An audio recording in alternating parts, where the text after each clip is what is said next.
Êtes-vous concerné par le ministère?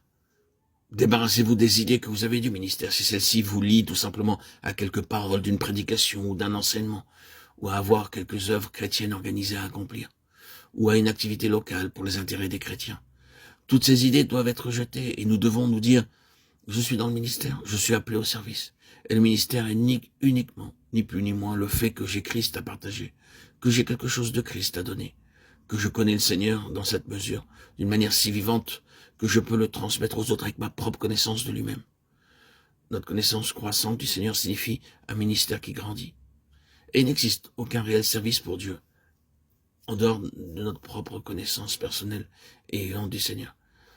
Il n'est pas question de notre connaissance de la doctrine et de la vérité, mais de notre connaissance du Seigneur. Et le ministère est mesuré par ce biais. Vous et moi devrions toujours nous placer devant le Seigneur avec cette attitude que jamais nous ne devrions nous exprimer au-delà de notre propre connaissance du Seigneur. Mais que le Seigneur fera constamment croître notre connaissance personnelle vivante de lui-même, de sorte qu'il y aura la base, le fondement, l'expérience pour un ministère vivant. Quand on nos pensées à cette vérité concernant le ministère, c'est la mesure de Christ que nous avons à partager. Non pas courir pour tenir des réunions, mais donner ce que nous avons acquis de Christ. Non pas une activité organisée, mais la mesure de Christ que nous pouvons communiquer en esprit. Il nous faut absolument parvenir à la pensée de la plénitude de Dieu pour son peuple et accomplir un ministère spirituel. La mort et la résurrection sont une loi permanente. Cela est parfaitement clair dans l'exemple des Lévites. Leur entière marche et histoire était gouvernée par cette double loi de mort et de résurrection. D'un côté la mort et de l'autre la vie de résurrection. La vie est dans le sang et le sang dans la vie. C'est quelque chose qui perdure et la loi de mort et la résurrection est observée dans le cas des Lévites, dans d'autres aspects, et leur propre histoire est en relation avec cela.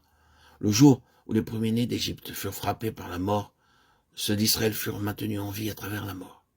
Et les Lévites se saisirent de cette vérité et devinrent son incarnation, celle de la vie triomphante de la mort, celle de la résurrection entre les morts. Et ainsi, toutes les choses avec lesquelles ils étaient en relation symbolisaient cette double loi de mort et de résurrection.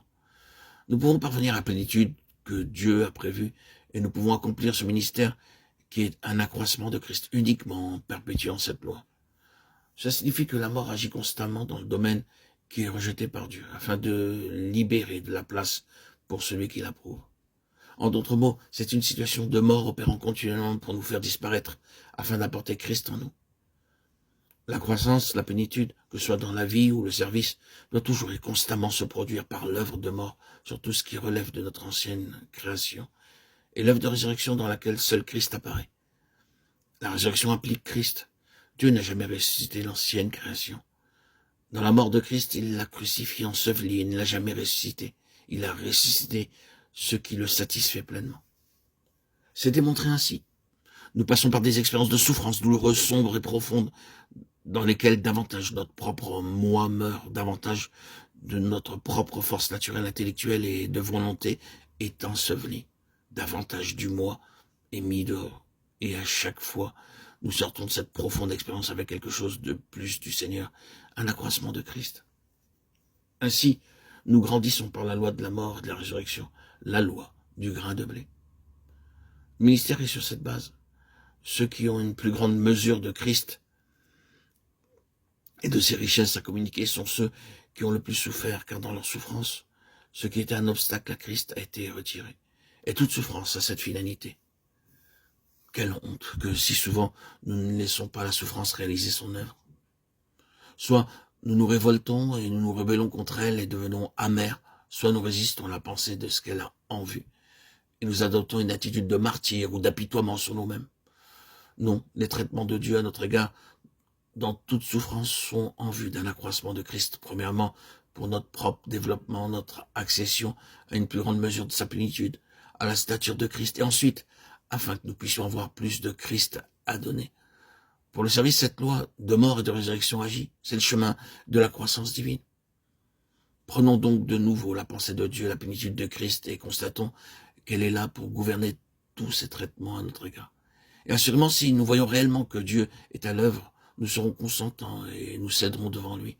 même s'il est probable que ce soit par le chemin de brisement et de grincement, difficile et douloureux, dans le but de nous délivrer de ce qui, en nous, prend la place que Christ devait occuper. Il en est ainsi afin qu'en toute chose, il ait la première place, qu'il soit tout et en tous, qu'il remplisse toutes choses et qu'ensuite d'autres puissent être introduits dans la croissance de ce ministère où les membres sont capables de servir Christ. C'est une chose vraiment bénie et c'est le chemin.